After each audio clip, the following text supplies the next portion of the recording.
post-hoc disentanglement of textual and acoustic features in self-supervised speech encoders. Hi everyone, my name is Hossein. I'm presenting a joint work with Jego Shupava, Willem Zaudema, Afra Ali Shahi, and Ivan Titov. In speech processing, both textual and acoustic features can contribute to and help solve a target task. For example, think about saying I'm fine, which on paper seems positive, right? But when spoken, depending on the prosody and tone, it could express a wide range of emotions. In many downstream speech applications, modern AI systems rely on pre-trained speech models, such as AIW'25 or Hubert models. The representations that these models learn inside are highly entangled, which makes it difficult to track how models actually use textual versus acoustic information when used in downstream applications. So the question becomes, can we disentangle textual and acoustic features in pre-trained speech models? This would be helpful in improving transparency, safety, and controllability of our AI models. Learning disentangled representation is not a totally new idea. People have looked at it, even for speech in voice conversion and style transfer. But what is missing and what we are looking for is a framework that satisfies three specific desiderata all at once. First, it has to be post-hoc, which means it must disentangle the representations already learned by pre-existing pre-trained models, without the need to train representations from scratch. Second is model agnostic. The approach needs to be general enough and applicable to models with different architectures, different sizes, and different training objectives. And third is task relevant. The approach should allow for acoustic features to emerge based on their relevance to a target task, rather than being based on pre-specified components, such as pitch, timbre, or speaker. Better to not prejudge what types of acoustic features matter. In this work, we propose a cascaded disentanglement framework in 2 stages, built based on information bottleneck principle that satisfies these desiderata. In stage 1, for a given audio, we extract all frame representations from a frozen pre-trained model and compute a weighted average across all model layers. We then pass these frame representations to a bottleneck encoder to compress the information and train a linear decoder with 2 objectives: to map the original representations to text, but also minimize or forget all irrelevant stuff in these representations. The goal is to ensure that the resulting textual representations preserve only speech features needed for transcription. In the second stage, we train a second linear decoder, where the decoder also has access to textual latent representations learned back in stage 1. And it again is trained with 2 objectives: to predict a label relevant to a target task, but also minimize the amount of information encoded in the blue vectors. The concatenation setup here encourages the trainable latent representations avoid encoding textual information, since the decoder already has access to it. An information minimization term discourages redundancy. Instead, it is expected the blue vectors capture additional acoustic features that are contributing to a target task. Since the target task labels in our experiments are at utterance level, we use attention layers to drive utterance level representations for classification. We tested our method on AIW'25 and Hubert speech models in different sizes and for both pre-trained and fine-tuned versions. For training transcriptions, we used a very small subset of Libre speech and common voice datasets. And as our target task in stage 2, we experimented with 2 different tasks: emotion recognition and speaker identification.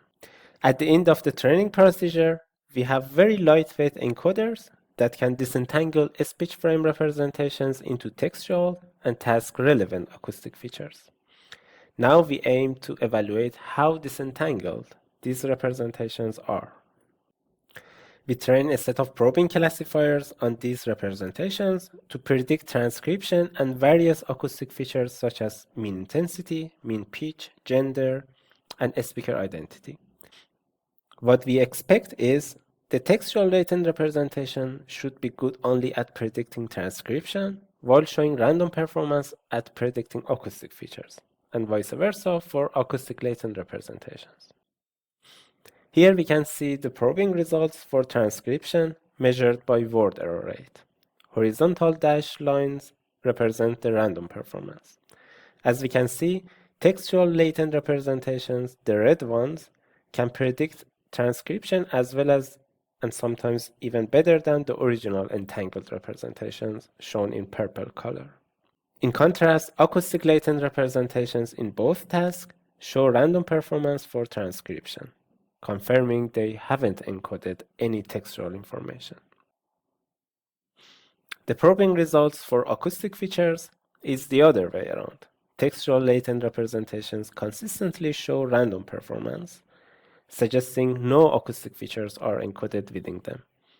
Acoustic latent representations, however, show substantial probing performance despite not having any explicit acoustic objective in the second stage of the training. Interestingly, acoustic representations trained for speaker identity and emotion, green and blue colors, do not show similar performance at decoding acoustic features.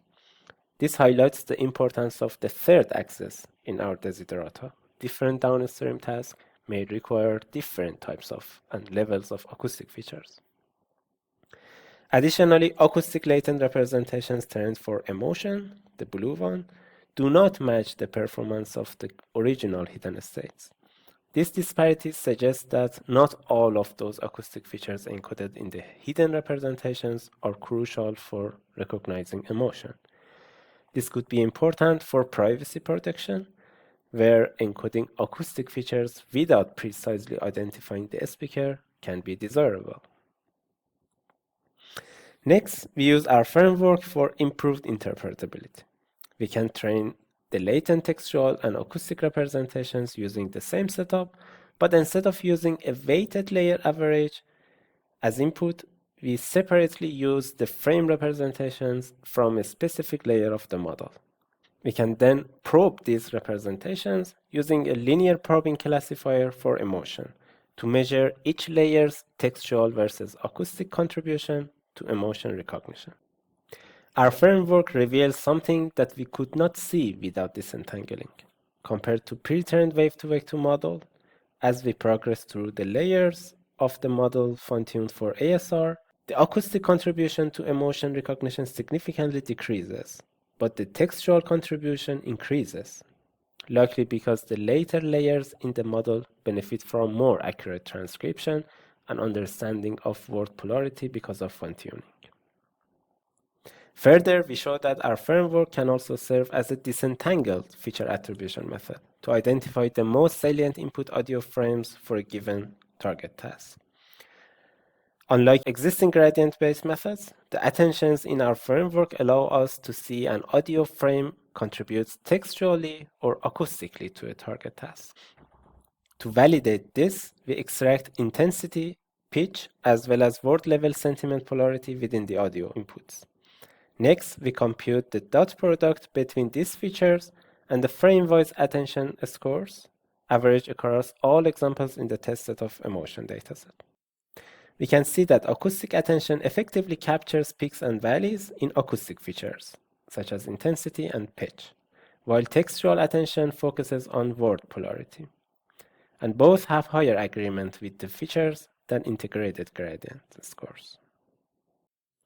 To sum up, we introduce a post-hoc cascaded disentanglement framework for speech. We propose a comprehensive strategy using probing for evaluating how disentangled these resulting representations are, and used our framework for improved interpretability in both layer-wise and frame-wise. We believe that the framework has potential where privacy is crucial. For example, we want to guarantee that information about a speaker's identity, gender, or health conditions is not used in downstream applications. Since these features come from acoustic aspects of the audio, disentanglement can allow us to suppress such information. Thank you so much for your attention. Please do not hesitate to reach out for any questions.